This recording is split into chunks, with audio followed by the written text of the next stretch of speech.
Assalamualaikum warahmatullahi wabarakatuh. Saya Vivi Dwi Avianita, NIM 323 dari kelas 6 PGSDA 2 Unisnu Jepara.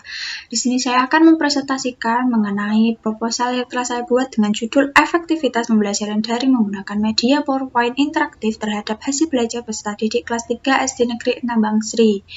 Video ini dibuat guna untuk memenuhi tugas ujian akhir semester pada mata kuliah Pendidikan Penelitian dengan dosen pengampu Bapak Abdullah Effendi MPD. Pada proposal ini terdapat yang pertama pendahuluan, yang kedua kajian pustaka, dan yang ketiga metode penelitian. Pada pendahuluan terdapat latar belakang proposal, yaitu pandemi COVID-19 ini merupakan musibah yang memilukan bagi seluruh penduduk bumi. Seluruh segmen kehidupan manusia di bumi terganggu tanpa terkecuali, yaitu pendidikan. Banyak negara yang memutuskan menutup sekolah, perguruan tinggi maupun universitas termasuk di Indonesia.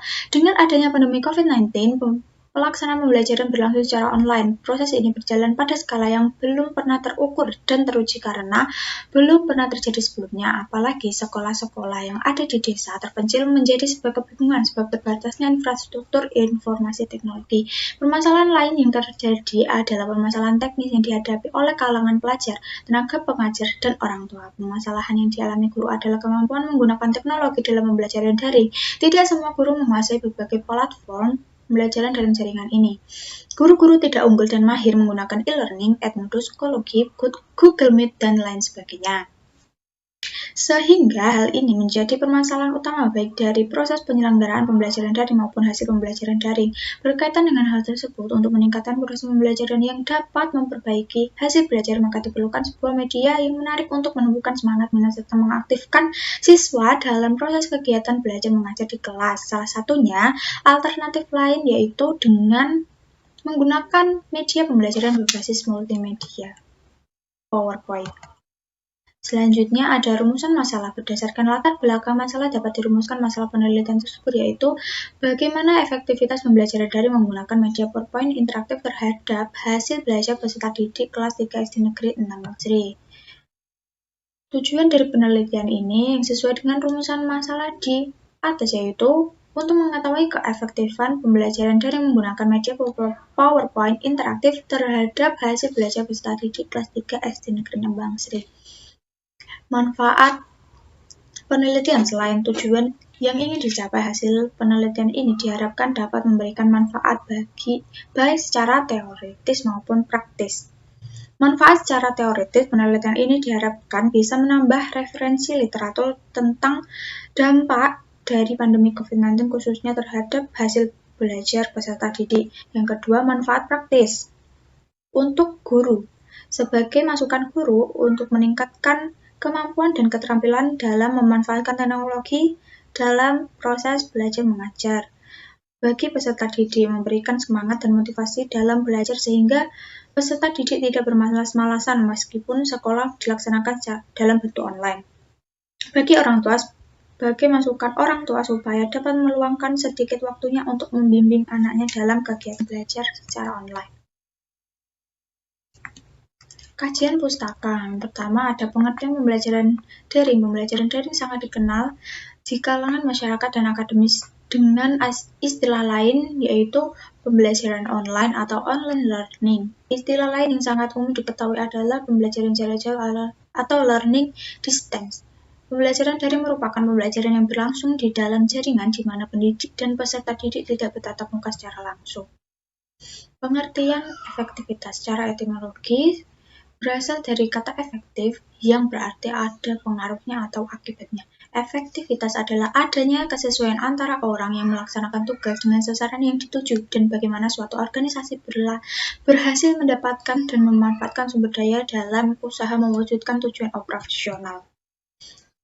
Hasil belajar merupakan perubahan perilaku yang diperoleh peserta didik setelah mengalami kegiatan belajar. Jadi, hasil belajar baru dapat diperoleh setelah peserta didik mengalami aktivitas belajar. Media pembelajaran merupakan sebuah alat yang berfungsi untuk menyampaikan pesan. Media pembelajaran merupakan sebuah alat yang berfungsi dan dapat digunakan untuk menyampaikan pesan pembelajaran. Media pembelajaran audiovisual berbasis PowerPoint. Dewasa ini, media audiovisual tidak hanya disajikan langsung akan tetapi dikombinasikan dengan media PowerPoint. Pemanfaatan media pembelajaran dengan memanfaatkan program aplikasi Microsoft PowerPoint dilakukan dengan mengemas materi bahan ajar secara menarik, singkat, padat, dan efektif. PowerPoint memiliki fasilitas custom animation yang sangat lengkap. Media pembelajaran PowerPoint dapat dikategorikan sebagai media visual. Sebagai contoh adalah model, artinya sekalipun model merupakan gambaran nyata dari objek dalam bentuk 3 dimensi tidak dapat dikatakan realistis sepenuhnya. Namun, demikian model sebagai media pembelajaran dapat memberikan makna terhadap isi pesan dari keadaan sebenarnya. Program yang didesain dengan menggunakan Microsoft Point diantaranya yaitu pertama memasukkan teks, gambar, suara, dan video. Masih dapat menampilkan berbagai teks untuk berbagai keperluan pembelajaran. Suara dan video merupakan dua fasilitas yang disediakan oleh Microsoft PowerPoint yang sangat mendukung pemrograman pembelajaran. Yang kedua, membuat tampilan menarik. Tampilan yang menarik akan meningkatkan minat dan motivasi pembelajaran untuk menjalankan program. Pada program komputer Microsoft PowerPoint ada beberapa fasilitas yang disediakan untuk membuat tampilan lebih menarik, diantaranya yaitu background dan animasi pada slide. Yang selanjutnya membuat hyperlink. Hyperlink yaitu fasilitas yang disediakan untuk menghubungkan dengan file-file lain. Fasilitas ini dapat sangat penting dan sangat mendukung pembelajaran sebab program hyperlink ini dapat terhubung ke program lain yang pada komputer dan atau ke jaringan internet apabila komputer yang digunakan telah terhubung dengan program internet. Yang selanjutnya membuat slide transition. Selain fasilitas program hyperlink, juga diselenggarakan pula fasilitas slide transition, yaitu PowerPoint slide dapat digerakkan secara manual dengan menggunakan program Almost Click atau menggunakan program Automatical After.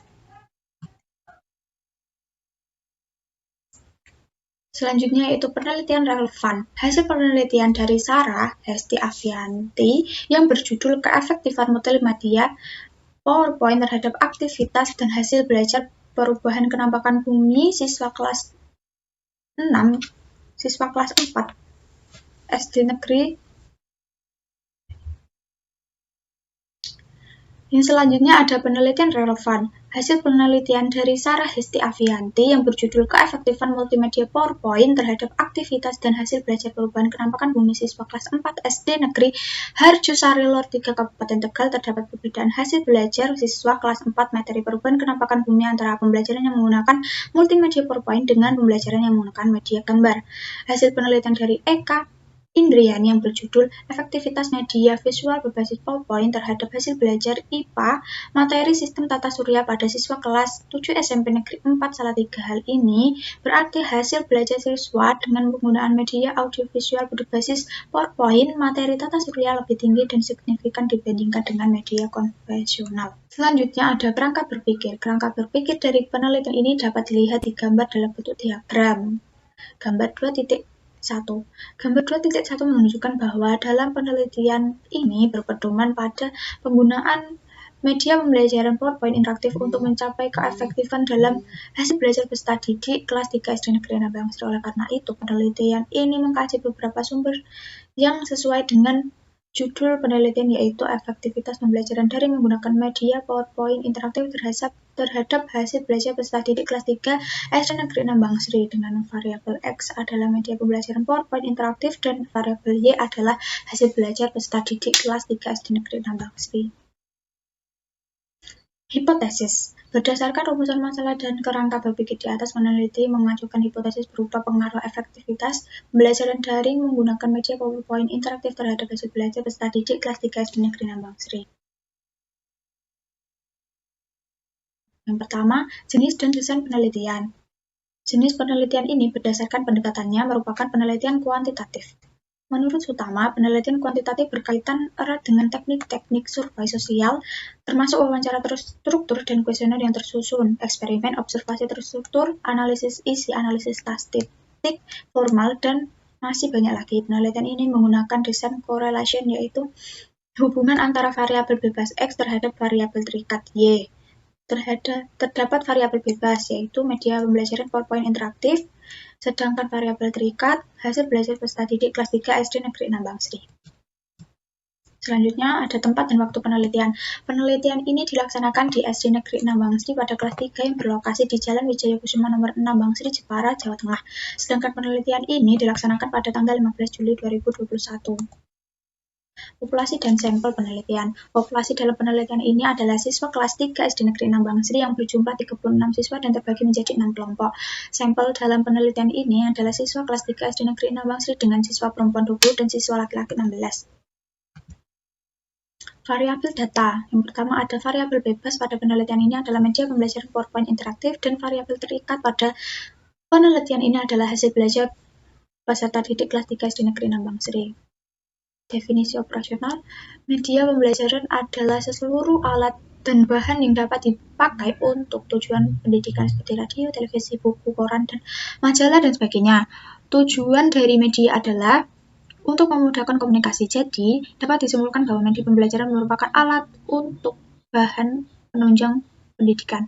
PowerPoint adalah suatu software yang akan membantu dalam menyusun sebuah presentasi yang efektif, profesional, dan juga mudah. Media PowerPoint salah satu media penunjang kebutuhan dalam proses pembelajaran. Hasil belajar adalah kemampuan-kemampuan yang dimiliki siswa setelah ia menerima pengalaman belajarnya. Hasil belajar yaitu perubahan-perubahan yang terjadi pada diri siswa baik yang menyangkut aspek kognitif, afektif, dan psikomotor sebagai hasil dari kegiatan belajar.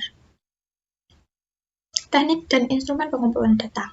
Untuk mendapatkan data yang diperlukan, penulis menggunakan teknik sebagai berikut. Yang pertama, teknik observasi. Observasi dilakukan dengan mencatat kejadian yang terkait dengan proses kegiatan pembelajaran menggunakan media PowerPoint interaktif yang dilaksanakan di SD Negeri 6 Bangsri. Yang kedua, teknik angket atau kuesioner. Angket yang digunakan dalam penelitian ini adalah angket dengan skala Likert. Siswa memberikan respon terhadap pernyataan-pernyataan dengan 4 alternatif jawaban. Berikut adalah rentan skala Likert dan kategori penilaian dalam penelitian ini. Yang ketiga, teknik dokumentasi. Dalam penelitian ini, dokumentasi diperoleh dari foto, video, rekaman, atau sumber-sumber lain yang terkait dengan data yang menunjang dalam penelitian. Selanjutnya ada validitas dan reliabilitas data. Uji validitas dilakukan untuk mengetahui tingkat kevalidan suatu instrumen. Ada beberapa jenis validitas, yaitu yang pertama validitas kontras. Konstruk adalah kerangka dari suatu konsep. Validitas konstruk adalah validitas yang berkaitan dengan konsep. Validitas konstruk adalah validitas yang berkaitan dengan kesanggupan alat ukur dalam mengukur pengertian suatu konsep yang diukur. Yang kedua yaitu validitas isi yang berkaitan dengan kemampuan suatu instrumen mengukur isi yang harus diukur. Ini berarti bahwa suatu alat ukur mampu mengungkap isi suatu konsep atau variabel yang hendak diukur. Misalnya, tes mata pelajaran TIK harus mampu mengungkap isi mata pelajaran tersebut, dan demikian juga untuk hal-hal lainnya. Yang ketiga, validitas eksternal, yaitu validitas suatu instrumen dengan membandingkannya antara kriteria yang ada pada instrumen dengan fakta-fakta empiris yang terjadi di lapangan atau dengan instrumen pengukuran lainnya yang sudah valid atau reliable dengan cara mengkorelasikannya. Bila korelasinya signifikan, maka instrumen tersebut mempunyai validitas eksternal. Uji reliabilitas dilakukan untuk memperoleh gambaran keajikan suatu instrumen penelitian yang akan digunakan sebagai alat pengumpulan data. Reliabilitas berhubungan dengan masalah kepercayaan. Suatu tes dapat dikatakan mempunyai taraf kepercayaan yang tinggi jika tes tersebut dapat memberikan hasil yang tetap. Selanjutnya yaitu teknik analisis data. Yang pertama ada uji prasyarat. Di dalam uji prasyarat terdapat uji normalitas data yang bertujuan untuk mengetahui apakah dalam model regresi variabel penggabung memiliki distribusi normal atau tidak menggunakan rumus sebagai berikut. Penarikan kesimpulan dari hasil uji Kolmogorov-Smirnov yaitu dengan syarat penerimaan dari hasil penelitian HO sebagai berikut. HO distribusi delta normal jika nilai signifikan atau nilai probability lebih dari 0,5 HO diterima. HA distribusi delta normal jika nilai asim signifikan atau nilai probability kurang dari 0,05 HO ditolak. Yang selanjutnya uji linearitas data digunakan untuk mengetahui apakah variabel bebas dan variabel terikat mempunyai hubungan linear atau tidak. Untuk mengetahui hal tersebut, kedua variabel harus diuji dengan menggunakan uji F pada taraf signifikan 5% dengan formula sebagai berikut. Yang kedua, terdapat uji hipotesis penelitian. Di dalam Hipotesis penelitian, terdapat uji analisis regresi linear sederhana yang digunakan untuk menarik kesimpulan dari data yang diperoleh dengan formula sebagai berikut.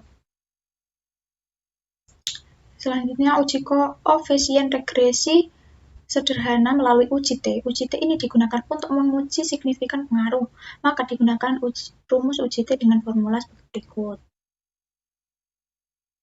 Selanjutnya, uji koefisien determinasi atau R. Koefisien determinasi R2 merupakan alat untuk mengukur seberapa jauh kemampuan model dalam menerangkan variasi variabel dependen. Nilai koefisien determinasi adalah antara 0 atau 1 nilai R2 yang berarti kemampuan variabel independen dalam menjelaskan variabel terbatas, begitu juga sebaliknya. Terima kasih dan sekian dari saya. Apabila ada salah kata dan perbuatan dalam penyampaian proposal saya mohon maaf. Wassalamualaikum warahmatullahi wabarakatuh.